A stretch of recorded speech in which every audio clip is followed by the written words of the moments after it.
오늘 설교의 제목은 하나님의 주권을 인정하라입니다. 한번 따라해볼까요? 하나님의 주권을 인정하라. 2020년 경자년 쥐띠의 해입니다. 이 쥐띠의 해에 하나님이 여러분에게 주시는 하늘의 큰 복이 많아지기를 축복합니다. 여러분, 이러한 때에 하나님의 큰 복을 받아야 될 이 설 명절에 우리는 지금 한국 사회가 초비상 상태가 되었습니다. 중국 우한으로부터 시작한 폐렴으로 인하여 우리나라가 굉장히 분주해졌습니다. 특별히 중국 우한에서 일하는 50대 남성이 폐렴으로 확진되어서 한국에 오자마자 격리되는 사건이 발생하기도 하였습니다. 여러분, 나라에 이런 초비상 상태가 되면 국민들은요, 자신들의 두려움과 어려움을 국가가 해결해 주기를 원하고 있습니다. 이렇게 생각하는 이유가 뭔지 아십니까? 바로 주권이라고 하는 것 때문에 그러합니다.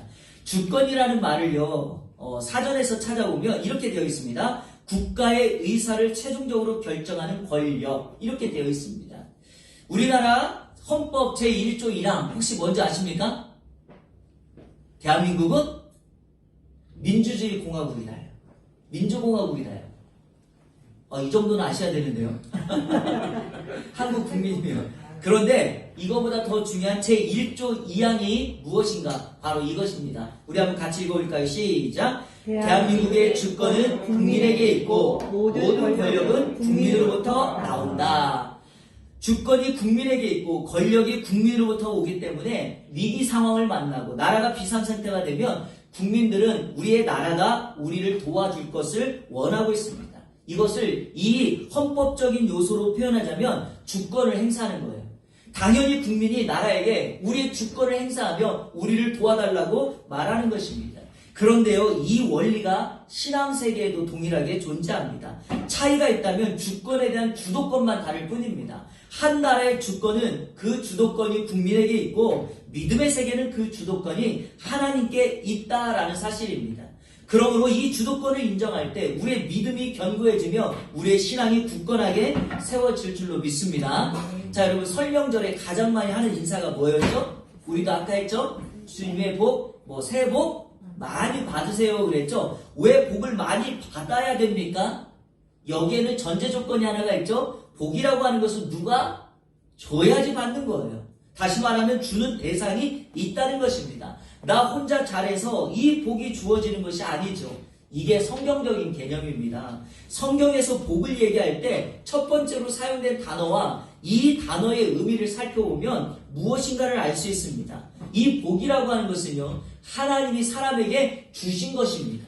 그래서 사람은 이 복을 받은 거죠. 자, 창세기 1장 28절 같이 읽겠습니다. 시작! 하나님이 그들에게 복을 주시며 하나님이 그들에게 이르시되 생육하고 번성하여 땅에 충만하라. 땅을 정복하라. 바다의 물고기와 하늘의 새와 땅에 움직이는 모든 생물을 다스리라 하시니라. 아멘. 분명히 성경은 말씀합니다. 하나님이 사람에게 복을 주셨다. 그래서 우리는 이 복을 받아 이 땅에서 생육하고 번성하고 충만하고 정복하고 땅을 다스리는 역할을 감당하게 되는 것입니다. 이런 의미에서 우리가 많은 분들에게 복 많이 받으세요 라고 인사하는 이 설 명절에는요, 하나님께서 우리에게 주시는 이 복을 받기 위한 연습과 훈련을 하는 시간이라고 믿습니다. 그러면 여러분, 우리가 이 땅에서 하나님의 복을 많이 받기 위하여 우리가 복을 받아야 될 영역이 무엇인가? 오늘 말씀을 근거로 해서 세 가지의 영역 속에서 하나님의 복이 여러분과 여러분의 가정에 넘치기를 축복합니다. 아멘. 첫 번째 영역은 바로 가정의 영역에서 하나님의 주권을 인정해야 됩니다. 하나님의 주권을 우리 가정이라고 하는 영역에서 인정할 때 하나님의 복을 받게 됩니다. 여러분, 가정에서 주도권을 누가 잡느냐에 따라서 가장의 역할이 바뀝니다. 우리 한국 사회는 요즘에 목소리가 큰 사람이 가장이 될 때가 많이 있거든요. 그래서 요즘에 남성보다 여성의 힘이 더 세졌다고들 하는데, 아무튼 가정의 중심을 움직이는 힘이 무엇인가에 따라 가장의 역할이 바뀝니다. 그러나 이것은 성경이 강조하는 원칙은 아닙니다. 왜냐하면 성경은 가정을 하나님께서 세우셨기 때문에 가정의 주도권은 하나님께 있어야 되며 가정의 질서는 하나님과 또 가장이 가져야 합니다. 자, 우리 창세기 2장 18절 다 같이 한번 읽어보겠습니다. 시작! 여호와 하나님이 이르시되 사람이 혼자 사는 것이 좋지 아니하니 내가 그를 위하여 돕는 배필을 지으리라 하시니라. 아멘. 하나님께서 남자가 혼자 사는 것이 좋지 못하여 돕는 배필, 아내를 허락해 주셨다라고 말씀합니다. 그러므로 가정이라는 것은 하나님께서 남성에게 여성을 만나게 함으로 한 가정을 이루는 공동체가 되었습니다. 그렇다면 여러분, 가정이라고 하는 원리는요, 하나님의 원리대로 이끌어 갈 때 그 가정은 건강하게 되고 그 가정은 하나님의 복을 받게 될 줄로 믿습니다. 아멘. 여러분, 시편 127편은요, 제목에 이렇게 달려 있습니다. 솔로몬의 시, 곧 성전에 올라가는 노래, 이런 제목이 달려 있습니다. 여러분, 성전에 올라가는 노래라는 것은요, 이스라엘 백성들이 절기를 지키기 위하여 성전에 이렇게 갈 때마다 불렀던 노래이자 고백입니다. 또 이스라엘 백성들이 예루살렘에 다 살고 있으면 좋겠지만 여러 지역으로 흩어져 있다가 절기 때만 되면 우리 명절 이렇게 보내듯이 고향으로 찾아가는 것처럼 예루살렘이라고 하는 성전이 있는 곳으로 다 모여듭니다. 그래서 이 성전에 올라가는 노래를 때로는 순례자의 노래다라고 말하기도 합니다. 왜냐하면 먼 지역에 있다가 예루살렘 성전을 향하여 오면서 순례자로서 노래하는 것이니까요. 그런데 여러분, 시편을 읽어보면 이 성전에 올라가는 노래는요, 시편 120편부터 134편까지 15개가 성전에 올라가는 노래입니다. 이 15개를 찾아보면 10개는요 저자가 없어요. 그냥 성전에 올라가는 노래다 이렇게 되어 있고요, 4개는 다윗의 시라고 되어 있고요, 오늘 우리가 읽은 시편 127편은 솔로몬의 시라고 되어 있습니다. 그러니까 시편 127편은 독특하게 다윗의 아들이었던 솔로몬이 하나님을 예배하기 위하여 성전에 올라가며 자신의 인생을 뒤돌아보며 하나님 앞에 고백했던 찬양과 노래가 바로 시편 127편입니다. 자, 여러분, 오늘 주일날 예배당에 오셨죠? 이 모습이 바로 뭡니까? 여러분의 삶의 현장에 있다가 오늘 성전에 이렇게 올라온 것과 같습니다. 그러니까 여러분들은 오늘 여러분의 일주일의 삶을, 여러분의 인생을 뒤돌아보면서 오늘 이렇게 하나님께 예배하면서 하나님이 우리들에게 우리 인생을 다스리고 우리에게 복 주심을 경험하는 이 거룩한 주일이 돼야 될 줄로 믿습니다. 오늘 이 주일에 하나님이 주시는 복이 여러분 가운데 있기를 축복합니다. 자, 그러면 그 가정의 영역 구체적으로 한번 살펴볼까요? 1절을 다 같이 읽겠습니다. 시작. 여호와께서 집을 세우지 아니하시면 세우는 자의 수고가 헛되며 여호와께서 성을 지키지 아니하시면 파수꾼에 깨어있음이 헛되도다. 아멘. 여기 집이라는 말과 성이라는 말을 가정으로 이해하시면 되겠습니다. 하나님의 주권을 첫 번째로 인정해야 될 영역은 바로 가정입니다. 세상 사람들은요, 가정이라는 집을 세우고 지키기 위하여 무단한 노력을 많이 합니다. 여러분, 여기 세운다는 말은 건축한다는 말이고요, 지킨다는 말은 마치 파수꾼이 파수대에서 그 나라와 성을 지켜보는 거예요. 두 눈을 부릅뜨고 지켜보는 것입니다. 문제가 하나가 있죠. 사람이 아무리 가정을 잘 지키기 위하여 집을 세우고 돌본다 할지라도 구멍이 나요. 왜냐하면 사람은 힘이 그 정도로 없기 때문이죠. 우리가 아무리 견고한 집을 지어도 자연재해 앞에서는, 사고나 사건 앞에서는 우리의 집을 견고하게 지킬 수가 없습니다. 예컨대 우리의 가정이라고 하는 믿음의 견고한 집도 마찬가지입니다. 제가 이거에 대한 신뢰를 여러분에게 좀 정확하게 예를 들어 좀 설명을 드리려고 합니다. 종종 한국에서 많은 분들이 미국으로 이민을 갑니다. 이 땅에서 가지고 있던 직업, 꿈을 다 포기하고 이민을 가는데, 이민 오는 사람들의 이유를 찾아보면 80%가 자녀 교육 때문이라고 말을 합니다. 더 좋은 교육 환경을 만들어주기 위함이죠. 그분들이 이민 와서 가장 많은 어려움을 겪는 것들이 바로 언어와 의사소통의 문제입니다. 한국에서부터 영어를 완벽하게 하면 얼마나 좋겠습니까? 그러나 그런 분들 많이 없죠. 영어를 잘 못하니까 한국에서 미국으로 왔을 때 참 애를 많이 먹습니다. 그러다가 열심히 학원 같은 데 다녀서 어느 정도 의사소통이 되어지면 그때부터 직업을 갖게 됩니다. 여러분, 미국에서 내려오는 낭설이 하나가 있는데, 그게 뭐냐, 미국에 처음 도착했을 때 공항에서 누가 픽업을 오느냐에 따라서 그 사람의 직업이 결정된다는 사실입니다. 세탁소를 하시는 분이 픽업을 오게 되면 그 사람 틀림없이 세탁소를 직업으로 갖습니다. 편의점을 운영하시는 분이 오면 편의점을, 핫도그 같은 서브점을 운영하는 분이 픽업을 오게 되면 그 사람 반드시 핫도그 가게를 운영하게 되어 있습니다. 저는 왜 목사를 하고 있을까요? 목사님이 픽업으로 왔기 때문에 그렇습니다. 한국 분들은 정말 열심히 일을 많이 합니다. 누구보다 열심히 일을 합니다. 그래서 빨리 돈을 벌고 집도 사고 가정의 안정을 이룹니다. 돈을 벌어서요, 어떤 분들은요, 아이들을 위하여 공립학교 보내지 않고 비싼 학비를 지불하고서라도 명문 사립학교에 보냅니다. 자, 여러분, 아까 제가 이민호는 80% 이상이 자녀 교육 때문에 왔으니 돈을 벌어서 아이를 명문 사립학교에 보냈다라고 한다면 결국에 목적을 이룬 것이 되겠죠? 그것 때문에 왔으니까. 그런데 여러분, 여기서부터 문제가 발생하기 시작합니다. 부모님들은 돈을 벌기 위해 아침부터 늦은 시간까지 일을 합니다. 아이들은 학교에 갔다가 학교 이후에 방과하는 프로그램까지 다 마치고 돌아옵니다. 그리고 나서 부모가 퇴근을 하면 아이들은 또 잠자리에 듭니다. 아이들과 대화하는 시간이 점점점 줄어가고 함께하는 시간도 없습니다. 그리고 시간이 지나서 부모님이 자리를 잡게 되면요, 이미 부모님과 자녀 사이의 관계가 끊어진 이후입니다. 그런 가운데 아이들은 한국말을 다 잊어버리고 결국에 미국 사람이 되어 갑니다.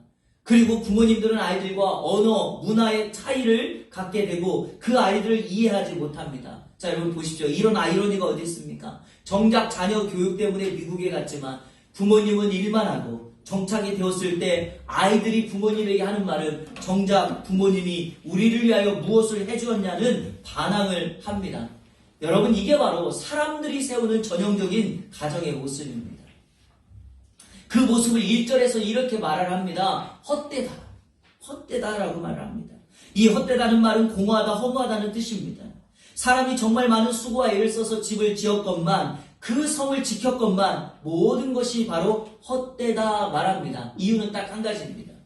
하나님이 그 집을 세우지 않기 때문입니다.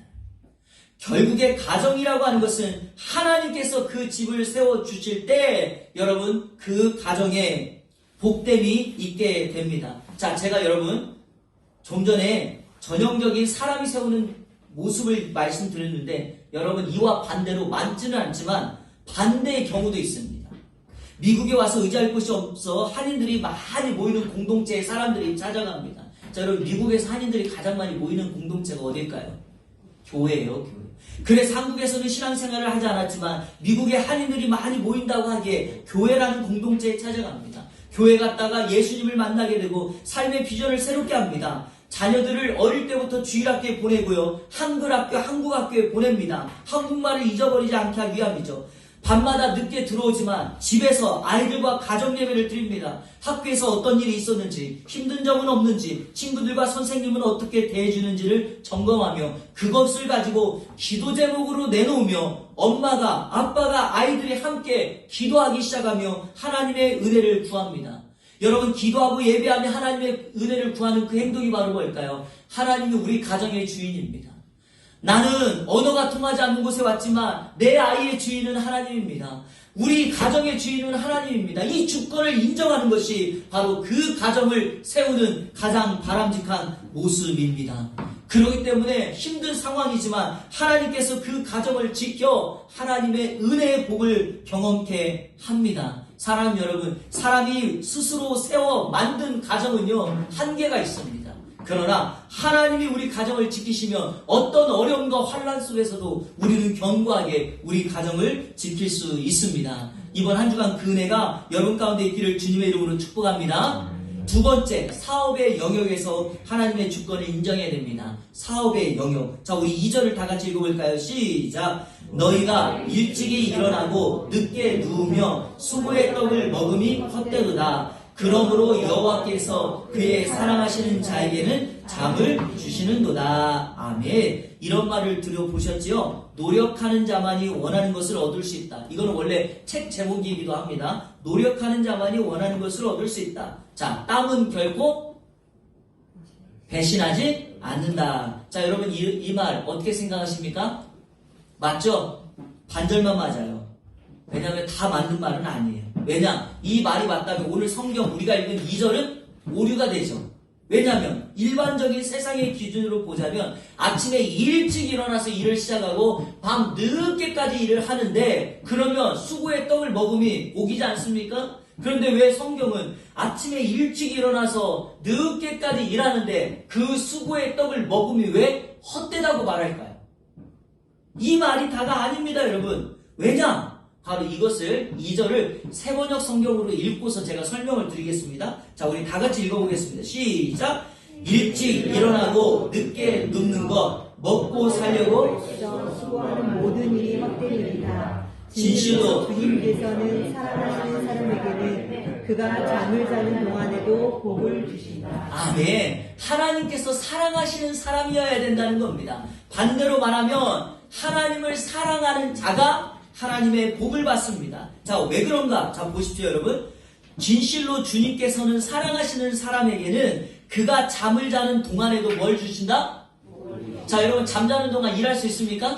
없죠. 그런데 하나님이 사랑하는 사람, 우리가 하나님을 사랑할 때 하나님은 우리가 일하지 않는 잠자는 시간 동안에도 그분은 우리를 위하여 친히 일하십니다. 바로 그겁니다, 여러분. 우리의 사업의 영역이 바로 그것입니다. 문제는요, 너무 바쁘게 살다가 정작 하나님을 사랑하는 일을 놓쳐서는 안 됩니다. 제가 이 부분을 설교 준비하다가 묵상되어지는 건 이것입니다. 세상의 사업을 너무 사랑하면 하나님을 사랑하는 일에 등한히 하게 됩니다. 사람은 언제든지 자신이 사랑하는 것, 사랑하는 일에 마음과 시간과 물질을 쏟게 되어 있습니다. 그러니까 여러분, 하나님을 더 사랑하는 저와 여러분들 되시기를 주님의 이름으로 축복합니다. 그럴 때 우리가 일하지 않는 그 시간에도 하나님은 친히 우리를 위하여 일하는 은혜와 역사가 있게 될 줄로 믿습니다. 자, 그러면 여러분 이제 하반절을 한번 이렇게 이제 표현을 해보겠습니다. 하나님께서 그의 사랑하신 자에게는 잠을 주신다 그랬죠? 자, 그러면 사랑하면 잠을 많이 주잖아요? 이 시간에도 너무 하나님이 사랑하셔서 잠을 주무시면 안 됩니다. 그 사랑이 그 표현이 아닙니다. 저는요, 이 말씀을 묵상할 때마다 늘 기억하고 느끼는 게 이거예요. 하나님의 사랑을 경험하는 사람은요, 짧은 시간 잠을 자도 하나님이 주시는 평안이 있어요. 잠잘 때마다 불안하고 힘들어하고 아파 있는 분들, 일해서 온몸이 쑤시고 아픈 사람들, 주님과 함께 자고 주님과 함께 일어나는 주님께 모든 주권을 맡기게 되면 여러분 우리의 인생 참된 평안이 있게 될 줄로 믿습니다. 여러분 내 삶이 다 해석이 됩니까? 내 상황이 일어나는 사건이 다 이해가 됩니까? 그렇지 않아도 하나님이 나와 함께 하시다는 사실을 깨달아 우리의 모든 사업의 영역을 그분 앞에 내놓고 맡겨드리면 하나님이 내 인생을 이끌어가게 됩니다. 그때 우리는 우리 인생에 찾아오는 진정한 평안과 안식을 누릴 수 있게 될 줄로 믿습니다. 이번 한 주간 이 은혜가 우리 모두의 있기를 축복합니다. 마지막 세 번째, 자녀의 영역에서 하나님의 주권을 인정해야 됩니다. 자녀의 영역. 여러분, 첫 번째 가정의 영역, 두 번째 사업의 영역, 세 번째 자녀의 영역입니다. 사실 가정을 이끄는 분들은 아시지만 자녀 부분이 가장 어려운 부분입니다. 한국 사회는 이 부분에 대해서는요, 다른 어떤 나라보다도 더 심합니다. 자녀를 낳고 애프터 서비스를 가장 오래 하는 나라가 우리나라죠. 맹모 삼천지교라는 말 들어보셨죠? 맹자의 어머니가 맹자에게 좋은 교육 환경을 만들어주기에 3번 이사한 일, 이 교훈이 오늘 한국 많은 부모님들에게 해당이 됩니다. 그래서 교육에 있어서 가장 중요한 교육 환경을 잘 만들어주려고 애를 씁니다. 그래서 우리나라는 예로부터 이런 말이 있어요. 사람은 어디로 보내라? 서울로 보내고 말은 제주로 보내라 그랬어요. 왜? 좋은 교육 환경이 다 서울에 있기 때문에 그러하죠. 저도 고등학교 졸업하고 20살부터 이곳에 살고 있어요. 이것 때문은 아니지만 여러분 서울이 좋다라고 생각하면 사람들이 떠나질 못합니다. 얼마 전에 종영한 스카이캐슬이라는 드라마, 명문대를 보내기 위하여 강남의 특별한 엄마들의 이야기를 다룬 드라마였습니다. 그런데 여러분 단순히 드라마로 그냥 지나치기가 어려운 이유가 있습니다. 이 드라마의 실제 모습과 사건이 강남에서 그대로 이루어지고 있기 때문이죠. 그러면서 이 드라마를 보면서 한편에서는 그러한 곳에 살지 못하는 것을 한탄하는 학생들이 있었고요. 또 다른 한편에서는 그러한 재력이 없는 것을 미안해하는 부모님들도 계셨습니다. 그런데 여러분, 이렇게 생각하는 건 실수입니다. 왜냐? 하나님께서 자녀들을 허락하신 목적이 그게 아니니까요. 자, 오늘 성경 말씀 3절을 다 같이 읽겠습니다. 3절 시작! 보라, 자식들은 여호와의 기업이요 태의 열매는 그의 상급이로다. 한 번만 더 읽겠습니다. 시작! 보라, 자식들은 여호와의 기업이요 태의 열매는 그의 상급이로다. 아멘. 여러분, 앞에 있는 주도권이 여호와입니다. 여호와. 자녀들은 여호와의 기업이고 여호와의 상급입니다. 여기 기업이라는 말은 재산 상속이라는 뜻이고요. 상급이라는 말은 일하고 받는 싹 임금을 말합니다. 정리해보자면 자녀들은 하나님의 재산으로서 하나님이 우리 가정에 맡겨주신 것입니다. 그래서 엄밀하게 말하면 우리가 부모이지만 하나님의 편에서 설명하면 우리는 청직입니다. 하나님이 그 자녀를 우리에게 맡겨주셨고 그 자녀를 우리가 맡은 동안에 열심으로 양육하여서 다시금 하나님 앞에 돌려드리는 것, 바로 그것이 성경적인 부모의 역할입니다.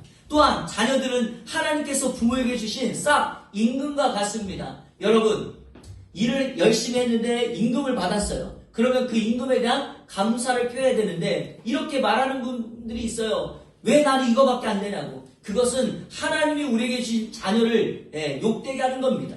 하나님은 가장 정확한 방법으로 그 아이를 그 가정에 보내신 거예요. 이 부분에서 한 가지만 설명드릴 부분이 바로 이겁니다. 때때로 우리 부모님들 가운데 장애를 가지고 있는 아이들을 낳을 때가 있어요. 굉장히 한탄스럽죠. 하지만 여러분, 결코 그렇지 않습니다. 우리는 그런 경우까지도 하나님의 시각으로 바라봐야 합니다. 하나님이 그 부모님이 그 아이를 가장 잘 양육하고 가장 잘 돌볼 수 있다는 하나님의 뜻에 따라 그 아이를 보내준 겁니다. 그러면 우리는 그 아이들을 하나님의 재산, 하나님의 상속, 하나님의 싹스로 받아 그 아이들을 다시금 주님 앞에 올려드리는 저와 여러분들 돼야 될 줄로 믿습니다. 말씀을 정리하겠습니다. 오늘 말씀의 마무리를 지난주와 마찬가지로 이번 주간에도 드라마 바이블 성경을 계속해서 듣다가 하나님께서 제 마음에 딱 꽂히게 한 말씀, 바로 모세 스토리를 이야기했던 말씀을 가지고 여러분에게 설교 결론을 하도록 하겠습니다. 출애굽기 1장에 보면 요셉을 알지 못하는 바로가 임금이 됩니다. 이스라엘 백성들은 애굽의 고센 땅에서 살아가고 있었는데 너무나도 숫자가 많아지니까 요셉을 알지 못하는 바로 왕이 이 이스라엘 백성들의 숫자가 너무 많으니까 우리나라에 전쟁이 일어나면 저들이 우리를 반역하여 우리가 멸망할까 두렵다라고 하여 이스라엘 백성들을 고역시킵니다. 중한 노동을 시켜서 그들을 고생시킵니다. 그럼에도 불구하고 계속해서 인구가 불어나니까 바로 왕이 중대 결정을 합니다. 그것은 바로 남자아이가 태어나면 나일강에 던져 죽이라는 것이었습니다. 자, 그때 한 레이지파의 가정에 아들이 태어납니다. 출애굽기 2장 2절 다 같이 읽어볼까요? 시작! 그 여자가 임신하여 아들을 낳으니 그가 잘생긴 것을 보고 석 달 동안 그를 숨겼으나. 자, 여기서 말하는 남자는 아므람이고요, 여자는 모세의 어머니인 요게벳입니다. 자, 이 출애굽기 2장 2절에서 두 가지를 강조합니다. 첫 번째는 이겁니다. 아이가 잘생긴 것을 보았다. 여러분, 아이를 딱 낳고 나면 피덩이에요. 잘생긴 것 잘 구분되지 않습니다. 그때 우리가 살펴보고 확인하는 것은 뭐죠? 손발이 제대로 있는지, 손가락, 눈, 코, 입이 붙어 있는지, 이런 거 확인해요. 여러분, 여기 성경에서 나와 있는 것처럼 잘생긴 것을 보고는요, 굉장히 주관적인 해석이에요. 부모 입장에서는요. 그렇기 때문에 이 구절이 바르게 이해되려면 똑같은 말씀을 다른 성경에서 무엇라고 설명하고 있는지를 찾아봐야 합니다. 자, 사도행전 7장 20절입니다. 시작! 그때 모세가 낳는데 하나님 보시기에 아름다운지라. 자, 여기까지요. 자, 그때라는 건 바로가 산파를 시켜서 남자아이가 나면 다 죽이라고 하는 그때 모세가 낳는데 하나님 보시기에 뭐였다? 아름다운 아이였다. 바로 이 부분입니다, 여러분. 우리가 자녀의 영역에서 그 자녀의 영역을 올바르게 하나님의 주권을 인정하는 방법이 뭘까요? 부모의 눈이, 사람의 시선, 그 관점이 아니라 하나님이 보시는 아름다움을 보셔야 됩니다. 하나님께서 우리의 자녀들을 어떻게 생각하는가? 그 시선으로 나의 시선을 맞추어 보는 것입니다. 여러분, 내가 보기에는 한없이 부족할 수 있겠지만 하나님이 우리의 자녀들을 보실 때는요, 축복의 통로, 왕같은 제사장, 하나님의 선물로 보는 겁니다. 그러므로 우리의 자녀의 영역에서 하나님이 보시는 시선으로 우리의 아이들을 보는 저와 여러분들 돼야 될 줄로 믿습니다. 자, 두 번째, 모세의 부모의 믿음이 둘째로 그 아이를 어떻게 했다? 석 달 동안 숨겼다는 거예요. 자, 이 사건이 왜 중요하냐? 당신은 바로가 명을 내려 아이를 낳으면 뭐 하라 그랬죠? 죽이라는 거였습니다. 그러니까 이 모세의 부모는 바로의 명을 어기고 아이를 석 달 동안 숨긴 거죠. 이겁니다, 여러분. 세상의 기준, 세상의 말보다 더 중요한 건 하나님의 말씀입니다.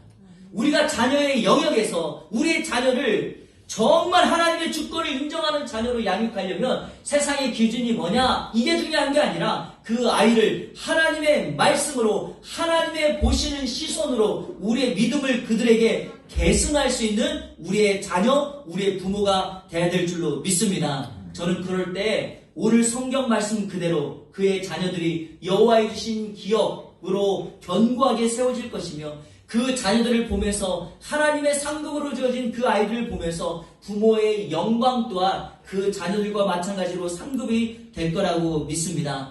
이번 한 주간 여러분 가정의 영역, 사업의 영역, 그리고 우리의 자녀의 영역에서 하나님의 주권을 인정하며 이번 설 명절 내일까지 잘 보내시고 이번 한 주간 승리하는 예안의 모든 성도님들 되시기를 우리 주 예수 그리스도의 이름으로 축원합니다. 아멘. 우리